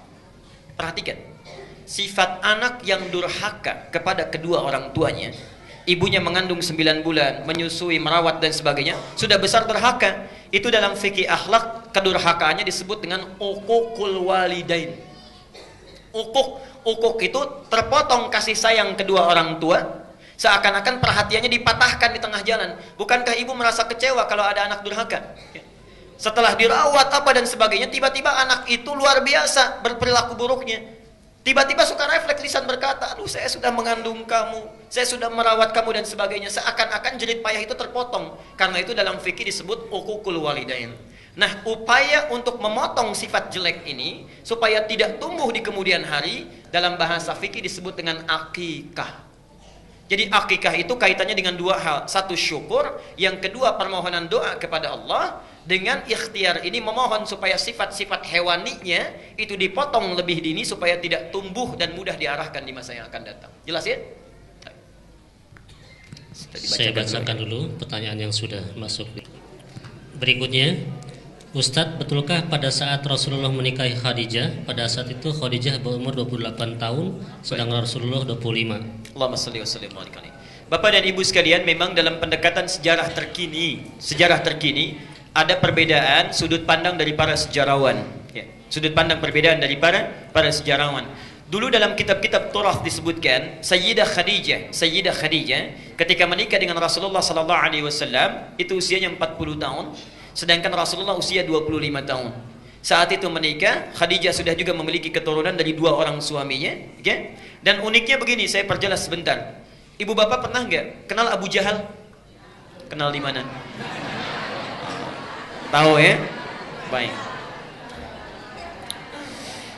Nanti saya berikan gambaran. Ini ada yang menarik di sini ya. Jadi kalau kita haji atau umrah, mungkin kalau umrah, kalau dari Zamzam itu kita keluar dari Zamzam, misal ini menara Zamzam, kita keluar mau masuk ke pintu King Abdul Aziz misalnya, coba berbelok ke kanan, ya, kurang lebih barangkali 100 meter. Ya. Saat belok sebelum sampai 100 meter itu ada bangunan besar di atasnya. Ya. Yang tinggi bukit, di atasnya ada istana. Ya, pernah tahu ya? Di atasnya ada istana. Itu persis samping Zamzam kalau akan masuk ke Masjidil Haram. Ada bukit besar, di atasnya ada istana. Itu disebut dengan Jabal Qubais. Itu tempat memberikan pengumuman bagi orang-orang Quraisy saat itu. Jadi kalau ada informasi penting, peperangan dan sebagainya, orang akan naik ke Jabal Qubais, diumumkan. Itu tempat kebesaran. Karena itu istana dibangun di Jabal Qubais. Untuk memberikan gambaran, ini memberikan simbol kebesaran orang-orang yang memimpin Saudi pada saat ini. Yang menarik begini, persis di bawah Jabal Qubais ada satu tiang lampu. Sampai sekarang masih ada. Itu langsung berbanding lurus dengan Bukit Sofa. Disitulah rumahnya Abu Jahal. Ya. Namanya Amr bin Hisham. Kurang lebih 50 meter dari situ berjalan, ada bangunan rumah warna kuning. Itu rumah Nabi dilahirkan. Rumahnya Rasulullah di situ. Seberangnya di atas Bukit Marwah, keluar dari pintu itu rumahnya Khadijah. Sedangkan bukit dari Marwah yang kesananya Taif sampai ke rumah Nabi, itu tempat dagangannya Sayyidah Khadijah. Nah, yang ingin saya sampaikan, kenapa kemudian orang ini disebut dengan Abu Jahal, Amr bin Hisham, namanya Amr bin Hisham.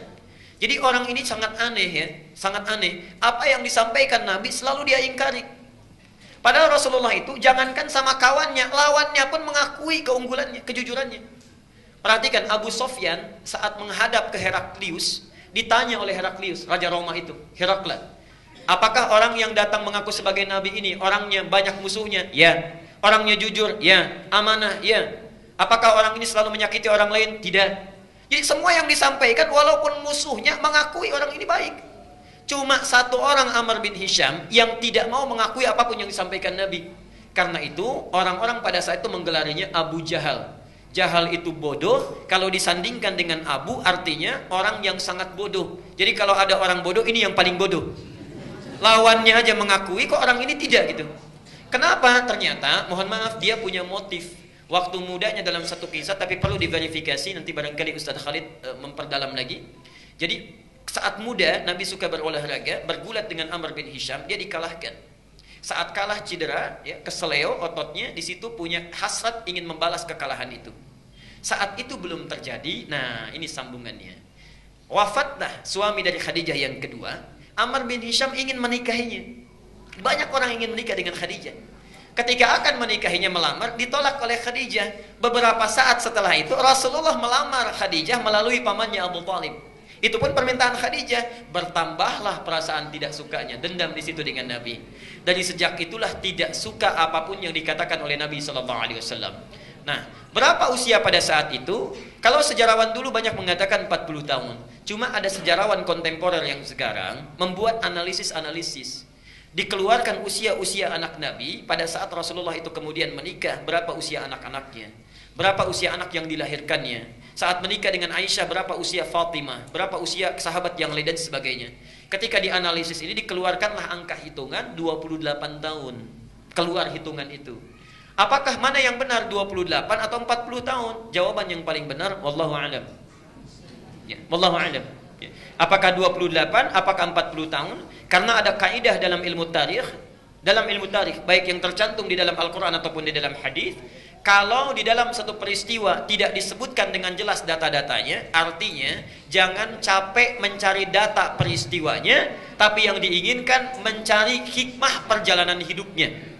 Antum nelusuri sampai kiamat kurang 2 hari, berapa lahirnya Khadijah, manfaatnya apa? Gak ada manfaatnya. Lebih baik diteladani bagaimana cintanya kepada Nabi, bagaimana kasih sayangnya, bagaimana. Buka Al-Bukhari nomor hadis yang kelima. Al-Bukhari nomor hadis yang kelima. Maaf agak panjang sedikit Ustaz Iman karena ini menarik ini. Jadi Rasulullah menerima wahyu di mana? Gua Hira. Satu kali di awal-awal masa Islam, saat ke Gua Hira wahyunya nggak turun, belum turun. Subhanallah, saat turun dari Gua Hira siang bolong, siang-siang, tiba-tiba ada yang manggil, Muhammad, Muhammad. Lihat kanan gak ada orang, kiri gak ada orang. Ke belakang nengok sepenuhnya, karena kalau Nabi dipanggil berbalik itu gak begini. Nabi kalau dipanggil berbalik sepenuhnya. Jadi mulai saat ini yang belajar sunnah Nabi kalau dipanggil itu nengoknya jangan cuma begini, berbalik sepenuhnya. Ketika berbalik gak ada orang, subhanallah. Lihat ke atas, begitu lihat menengok begini Muhammad, tiba-tiba ada sosok jubah putih seperti orang duduk, rambutnya panjang di awal masa Islam.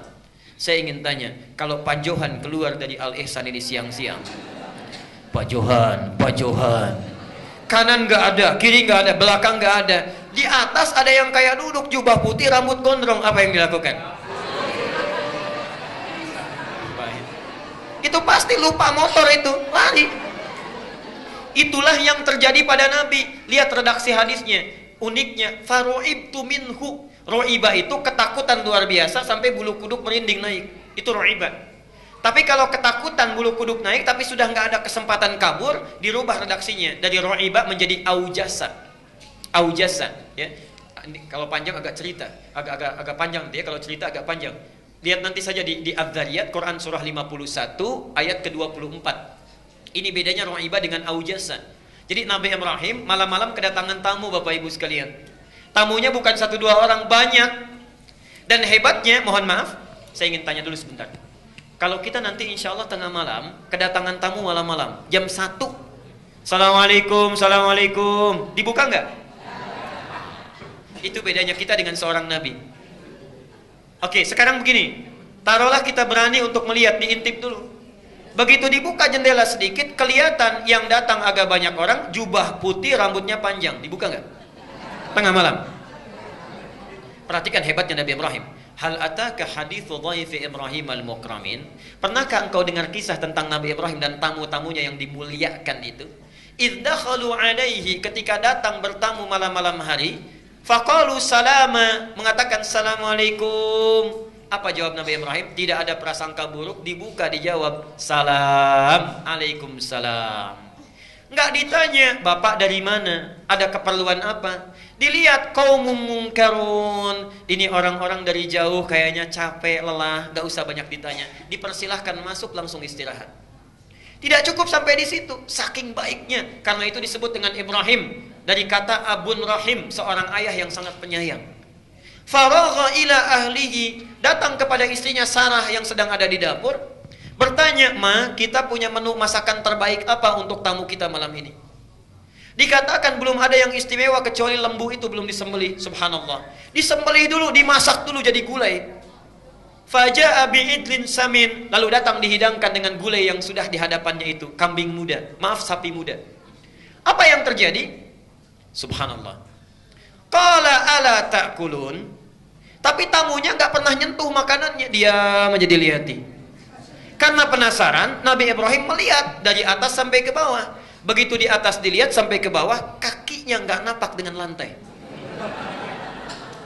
Lengkap sudah ya? Baik. Baju putih, rambut gondrong, banyakan, datang, makanan nggak disentuh, kaki nggak napak dengan lantai. Kalau antum dalam situasi seperti Nabi Ibrahim, apa yang dilakukan? Itu sudah tidak ada peluang untuk kabur. Tidak ada. Karena itu kalimat Qur'annya bukan ro'iba, fa'aujasa minhum khifah. Takut luar biasa, tapi sudah tidak ada peluang untuk meloloskan diri. Qalu la takhaf, orang-orang itu berkata, kamu jangan takut. Wa basyaruhu bi ghulamin alim. Dibalas kebaikan Ibrahim itu dengan jamuan yang hebat. Mereka ternyata malaikat yang sedang menyamar, dibalas dengan dianugerahkan doa yang selama ini dimohonkan belum terkabul. Sarah dijadikan bisa mengandung, diberi kabar akan melahirkan anak laki-laki yang sangat cerdas. Dialah Ishak. Kenapa anaknya cerdas? Karena akan diutus kepada umat yang pintar tapi bandel. Itu ya. Nah, apa hubungan dengan Khadijah? Rasulullah kan tadi gemetar, bulu kuduknya itu naik, merinding, tapi masih punya kesempatan lari. Itu lari, datang kepada istrinya, diketuk pintunya, subhanallah. Begitu dibuka oleh Khadijah, lihat wajahnya, setengah kegelisahannya hilang. Bu, baru melihat wajahnya Khadijah, setengah kegelisahannya hilang. Belum cukup itu, terlihat suaminya gemetar, minta dibawa ke kamar. Sampai ke kamar, dia berkata, Rasulullah berkata, "Zammiluni, tolong selimuti saya, selimuti saya." Diselimuti oleh Khadijah. Saat itu dikatakan, mendengar ucapan Khadijah, hilang semua kegelisahannya. "Duhai suamiku sayang, engkau itu orang baik, selalu menolong orang, tidak pernah memutuskan silaturahim. Tidak ada orang yang akan jahat kepadamu. Yakinlah, saya selalu bersamamu dalam suka ataupun duka." Khadijah mendengar itu tenang, Nabi tentram, hatinya hilang kegelisahannya. Saat itulah turun surah Al-Mudaththir, ya ayyuhal mudaththir qum fa'anzir wa rabbaka fakabbir. Jadi kalau ibu ingin mencari tentang Khadijah, jangan dicari tentang hakikat yang tidak tampak, cari keteladanannya. Karena hikmahnya Nabi menikah dengan lebih dari 4 istri. Ternyata semua perempuan yang dinikahi Nabi itu mewakili karakter perempuan di muka bumi ini. Coba ibu cari kira-kira mirip siapa? Apakah Khadijah, Aisyah, Zainab? Kalau Zainab saya kira agak jauh ini ya. Baik. Ummi Kulsum dan sebagainya. Itu ada semua, dari yang paling perhitungan sampai yang paling cemburuan ada. Tapi hebatnya setelah menikah dengan Nabi diarahkan kepada yang positif. Yang perhitungan tadi yang ngitung dunia jadi ngitung akhirat. Yang cemburuan, kecemburuannya diarahkan kepada yang positif. Aisyah sangat cemburu ketika Nabi menyebut-nyebut Khadijah dalam tidurnya. Tapi bukan cemburu yang negatif. Maksudnya Rasulullah, apa sih kebaikan-kebaikan Khadijah yang belum saya teladani? Supaya kalau saya bisa teladani, tidak Khadijah saya yang disebut dalam mimpinya, saya bisa disebut. Itu diantaranya. Ditolong ibu temukan kira-kira mirip siapa. Kalau suami punya masalah pulang ke rumah masih belum selesai masalah, ketika buka pintu, artinya masih jauh dengan Khadijah itu.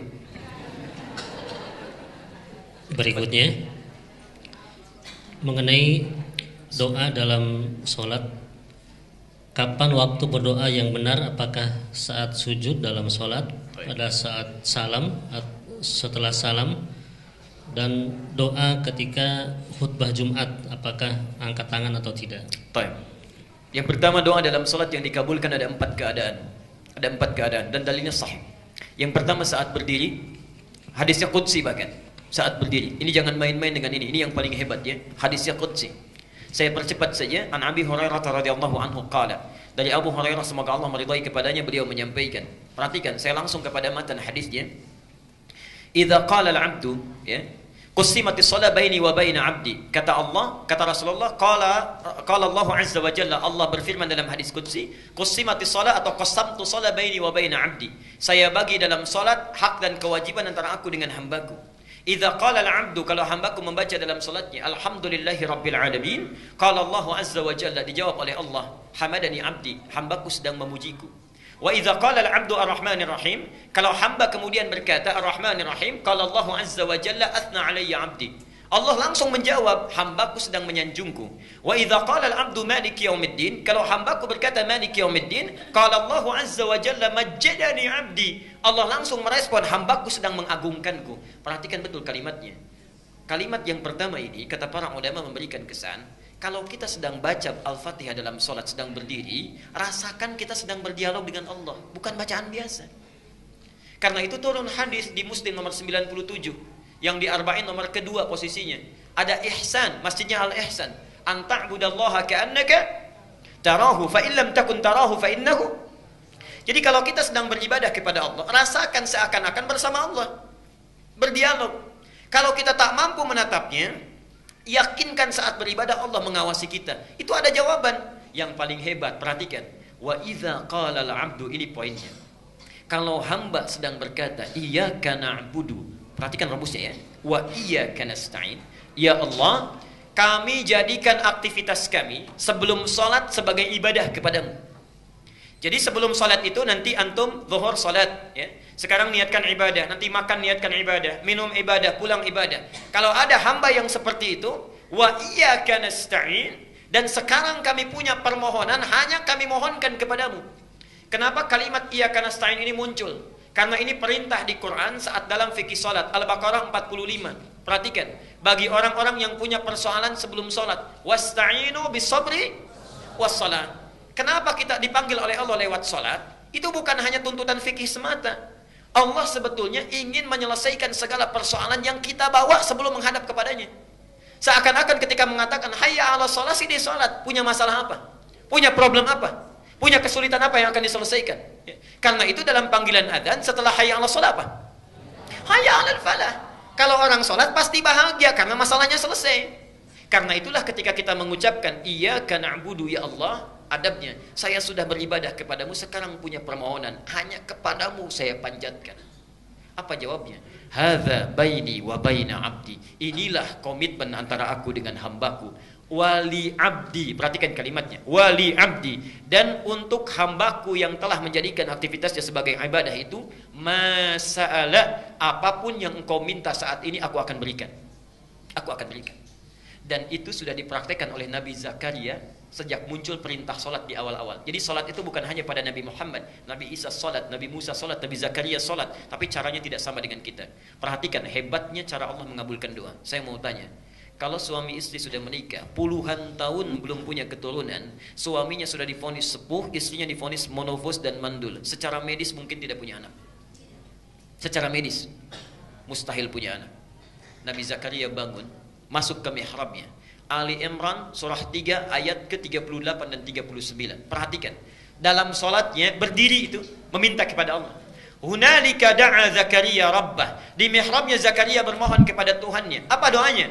Qala rabbi habli min ladunka dzurriyyatan thayyibah. Duhai Allah, saya sudah berusaha mendapatkan keturunan, berobat sana sini enggak dapat-dapat. Sekarang saya pasrah hanya meminta kepadamu. Innaka sami'ud du'a. Sungguh hanya engkau yang pasti mendengar doa saya. Tidak menunggu lama, doa selesai dipanjatkan, langsung muncul ayat 39. Fa, tidak pakai waw, tidak pakai thumma. Fanadathul malaikatu. Maka tiba-tiba datang malaikat setelah doa dipanjatkan, menyeru. Perhatikan. Wa huwa qa'imun yusalli fil mihrab. Sedangkan Nabi Zakaria itu belum selesai salatnya, masih berdiri. Masih berdiri dalam salatnya, baru selesai berdoa, malaikat langsung turun. Annallaha yubashshiruka bi Yahya. Anda dapat kabar gembira, Allah memberi kabar kamu akan punya anak. Langsung bahkan namanya dari Allah Yahya. Artinya hidup yang mustahil menurut medis bisa lahir. Bayi yang hidup dari rahim perempuan yang monofos dan mandul, kata Allah hidup dia. Saking bingungnya Nabi Zakaria sampai enggak percaya. Kok bisa ya? Padahal awalnya minta, setelah dikasih kok bisa katanya. Qala anna yakunu li ghulamun wa qad balaghani al-kibar wa imraati aqir. Ya Allah, kok bisa saya punya anak padahal saya sudah sepuh katanya. Istri saya pun sudah monofos dan mandul, coba berikan tanda dan seterusnya. Artinya kalau orang benar sholatnya, dalam berdirinya meminta kepada Allah, itu sudah ditunggu. Mau minta apa? Pasti dijawab itu kalau mintanya benar. Pertanyaannya sekarang, maaf Bapak Ibu, kalau Allah sudah meminta seperti itu, apapun dikabulkan, mau minta apa? Yang belum punya motor minta apa? Yang belum punya mobil? Minta mobil. Sudah punya mobil minta? Yang belum menikah minta? Yang sudah punya istri minta? Oh, minta istri lagi. Bapak Ibu minta anak, Pak. Bu, tolong tandain Bu ya, sebelah sini tadi bapaknya nih. Mungkin ibunya ada di belakang. Perhatikan, karena itulah saat berdiri diberikan oleh Allah satu tawaran. Kalau dibacakan, diberikan apa yang dibutuhkan. Mau nggak? Itulah ihdinas siratal mustaqim. Tunjukkan kami ya Allah solusi terbaik dari masalah yang kami miliki. Maaf, ihdinas siratal mustaqim itu arti yang tepat bukan tunjukkan kami jalan yang lurus. Itu bahasa kiasan, nggak pakai oh Bu, itu bahasa kiasan. Ihdina dari kata hudan, hidayah, itu solusi dari persoalan yang dihadapi. Jadi punya masalah apapun, solusinya ya Allah tolong berikan. Siratal mustaqim itu kata kiasan, majas dalam bahasa Arab, yang mudah tidak sulit prosesnya. Jadi berikan solusinya tapi mudah. Jadi ketika kita meminta dalam sholat, itu minta ya Allah, saya punya masalah, tolong berikan. Diberikan oleh Allah satu bacaan, dibaca. Jadi yang punya masalah di rumah tangga, diberikan solusinya. Yang punya masalah di pekerjaan, diberikan solusinya. Dan itu bukan solusi biasa. Siratal ladzina an'amta alaihim, nikmat. Ghairil maghdubi alaihim, Allah tidak murka dengan apa yang dikerjakan. Waladhdallin, dan tidak tersesat dalam mengerjakannya, mudah dikerjakan. Jelas sampai di sini? Baik, yang jadi persoalan, kalau sudah dikasih cukup tidak? Kadang-kadang diberi pun masih ingin yang spesifik. Saking sayangnya Allah kepada kita, diberikan kesempatan kedua setelah baca Al-Fatihah, diminta memilih surat-surat yang sesuai ayatnya dengan keperluannya, dari Al-Fatihah sampai dengan An-Nas. Yakinlah semua ayat Quran itu solusi persoalan hidup kita. Itu sudah tegas disampaikan, bahasanya hudan. Lihat tadi Al-Baqarah 185. Syahrul Ramadan alladzi unzila fihi. Di bulan Ramadan Quran diturunkan. Apa fungsinya? Hudan. Hudan. Solusinya disebut hudan, memintanya disebut ihdina. Nah, orang Islam saking sayangnya Allah kepada mereka, dipaksa supaya dapat solusi itu lewat salat. Al-Baqarah ayat kedua dan 3. Dzalikal kitabu la raiba fi hudan. Yang di ayat 185 linnas, untuk manusia. Jadi kalau ada orang yang mau baca Quran dapat hidayah, tapi orang Islam dipaksa supaya dapat solusi itu lewat salat. Perhatikan, siapa orang yang dapat hidayah itu? Muttaqin itu alladzina yu'minuna bil ghaibi wa. Jadi salat itu sebetulnya supaya memudahkan Allah menyelesaikan persoalan kita. Silahkan pilih kalau ingin spesifik dari Al-Fatihah sampai dengan An-Nas. Ada ayatnya sesuai dengan keperluan kita. Misal, mohon maaf, yang punya persoalan rumah tangga, An-Nisa 34 misalnya sampai dengan 36. Ustadz suami marah-marah terus, ayat 19-nya. Ustadz istri saya cerewet, gak mau nurut pada yang baik-baik, ayat 34-nya. Jadi ketika tahajud pisah kamar itu, suaminya baca 34, istrinya 19 terus itu ya. Begitu, subhanallah. Anak-anak gak bisa bagaimana mengarahkan supaya soleh. Lihat Luqman 13 ayat 13 sampai 19. Ustadz kalau anaknya banyak bagaimana? Yusuf pindah. Ustadz pekerjaannya susah saya ini, bagaimana supaya dimudahkan? Al-Isra ayat 79 sampai 82. Ustadz mudah tapi datang lagi banyak. Al-Insyirah, semuanya ada di situ. Tinggal kita bacakan. Masalahnya nggak hafal. Jadi dari subuh sampai isya yang dibaca itu lagi. An-Nas lagi. Pantas mimpinya ketemu jin terus, itu yang dibaca. Yang jadi persoalannya. Jadi pertama saat berdiri itu caranya. Jadi kalau ibu bertanya atau bapak bertanya dari kertas tadi, artinya siap menghafalkan ayat Quran. Hadir malam Jumat nanti kita berikan gambarannya. Yang kedua saat ruku. Tapi dalam ruku nggak boleh baca ayat Quran, ya. Cukup mintakan. Baca doa yang sunnah dulu, bisa pilih banyak doanya. Subhanakallahumma bihamdika Allahumma ighfirli, atau subhana rabbiyal azim, atau subhana rabbiyal azim wa bihamdi, dan sebagainya banyak. Silakan setelah itu mintakan dalam hati kita atau membaca doa yang seperti Nabi contohkan. Silakan buka buku sifat salat Nabi, banyak di situ doanya, ya. Yang karya Ibnu Qayyim Al-Jauziyah, yang karya Syekh Muhammad Nasiruddin Al-Albani, yang karya Syekh Sya'rawi, banyak buku sifat salat Nabi, ada penuntun di situ. Yang ketiga saat sujud, ini yang paling utama. Perhatikan hadis Ibnu Abbas. Innama aqrabul 'abdi min rabbih wa huwa sajidun fa'aktsirud du'a. Tidak ada keadaan paling dekat antara hamba dengan Tuhannya kecuali saat sujud. Karena itu perbanyak doa saat sujud. Bukan hanya sujud yang terakhir, tapi dalam setiap sujud. Ya. Kenapa disebutkan sujud yang terakhir? Ini sebetulnya ada pesan penting di situ. Maaf, sekaligus saya sempurnakan. Nabi itu rindunya tertumpahkan dengan Allah dalam dua keadaan. Satu, saat datang wahyu. Di kalau wahyu datang senangnya luar biasa, lepas rindu dengan Allah itu.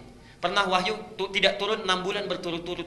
Sampai bingung luar biasa, gelisah. Sampai kadang-kadang naik ke bukit mau turun lagi. Kata orang kafir Quraisy itu Muhammad sudah gila tuh, ditinggalkan oleh Tuhannya. Tiba-tiba turun 2 surat sekaligus, Ad-Duha dengan Al-Insyirah. Wad-Duha. Hei Muhammad, demi waktu duha yang menjamin engkau bahagia dalam kehidupan. Wal-laili idza saja, ataupun saat keadaanmu seperti gelap gulita seperti malam yang dikelilingi oleh kegelapan. Ma wadda'aka rabbuka wa ma qala. Yakinkan dalam keadaan suka dan duka Tuhanmu tidak pernah meninggalkanmu, atau engkau dikatakan sebagai orang yang gila, dan seterusnya. Turun wahyu, senang lagi Nabi. Atau yang kedua, saat sedang sholat. Di saat sholat itu subhanallah sudah rindunya dengan Allah itu tertumpahkan saat itu. Karena itu Nabi jangankan yang wajib, yang sunnah itu kakinya bisa sampai bengkak-bengkak. Saking nikmatnya melakukan pertemuan dengan Allah, saking nikmatnya. Pernah dengar hadis Nabi saat tahajud kakinya sampai bengkak? Itu baru rakaat pertama, Bu. Rakaat pertama Aisyah sampai nangis-nangis itu melihat itu, ya. Rakaat pertama padahal yang dibaca, Pak, cuma 3 surat itu. Al-Baqarah, Ali Imran, An-Nisa. Itu Rasulullah. Subhanallah. Sunnahnya itu salat kusufnya juga banyak. Saya pernah di satu tempat itu saat salat gerhana, salat kusuf. Sebelum dimulai salat saya maju ke depan, saya sampaikan, Bapak dan Ibu sekalian, apakah kita akan salat sesuai sunnah Nabi atau mirip-mirip Nabi? Kompak. Sesuai sunnah Nabi, Pak. Baik, saya bilang. Saya teruskan lagi. Kalau sesuai sunnah Nabi, karena salat kusuf itu 2 rukuk 2 sujud, akan 4 kali baca surat, maka insyaAllah surat pertama saya baca Al-Baqarah, kedua Ali Imran, ketiga An-Nisa, keempat Al-Maidah. Mirip-mirip sunnah Nabi, Pak. Kan, ya? Ada lain tuh ya. Itu Nabi. Jadi jangankan yang wajib, yang sunnahnya pun dikerjakan dengan luar biasa. Subhanallah. Para ibu sekalian, apa yang terjadi? Karena itulah dalam sujud yang terakhirnya, kenapa lebih panjang? Karena sulit lagi menantikan pertemuan dengan Allah, walaupun waktu yang ditunggu cukup singkat. Kalau orang sedang dirundung cinta, rindunya luar biasa, menunggu 5 menit saja bagaikan 5 hari. Karena itulah di sujud yang terakhir itu panjang. Kalau orang khusyuk solatnya, merasakan kenikmatan dengan Allah, itu subhanallah, setiap sujud itu walaupun yang dibaca cuma 1 kalimat, panjangnya luar biasa. Lama mau bangkitnya karena merasakan kenikmatan dengan Allah. Jadi kalau antum terbalik keadaannya, sujud terakhir justru ingin cepat-cepat misalnya, nah berarti ada kekurang khusyuan di situ yang dirasakan dalam hal yang tidak wajar. Yang terakhir, sesaat sebelum salam. Ya. Jadi nanti ada banyak doanya. Allahumma hasibni hisaban yasira, atau Allahumma ij'al fi lisani nura, wa fi qalbi nura, wa fi aini nura, dan sebagainya. Silahkan pilih di antara 4 keadaan itu. Kalau yang saat berdiri belum terpanjatkan, minta saat rukuk. Saat rukuk belum terpanjatkan, minta saat sujud. Saat sujud belum dimintakan, minta sebelum salam. Kalau 4 kali diberi kesempatan belum meminta juga, berapa kali mesti diberikan kesempatannya? Saya kira waktu kita sudah habis, ini mau selesai. Barangkali masih ada beberapa pertanyaan yang belum dibacakan. Insya Allah nanti lain waktu barangkali bisa ditampilkan, karena saya jam 10 harus mengisi di tempat lain. Saya mohon maaf kalau tidak bisa menjawab beberapa pertanyaan yang lainnya. Silahkan ditanyakan pada ustadz-ustadz yang lebih kompeten. Dan saya mintakan, Bapak Ibu sekalian, saya minta 2 permohonan saat ini. Yang pertama, saya ingin minta secara khusus bagi para asatidzah kita, siapapun itu dari pekan pertama, 2, 3, dan 4 sampai hari ini, atau di masjid manapun, mohon doakan mereka, para ulama-ulama kita, semoga Allah memberikan kesehatan kepada mereka, kekuatan, dan yang terpenting istiqamah berada di jalan Allah Subhanahu wa taala. Karena ini yang paling penting untuk memberikan pencerahan yang baik kepada kita. Ini satu. Yang kedua, saya khusus bermohon, saudara kita telah menghadap Allah di hari Jumat kemarin. Ya, beliau barangkali banyak dikenal di dunia, tapi juga tidak salahnya kita mendoakan, ya. Raja Abdul Aziz dari Saudi Arabia, itu jasanya sangat banyak, orang yang sangat baik dan rendah hati dalam kehidupannya.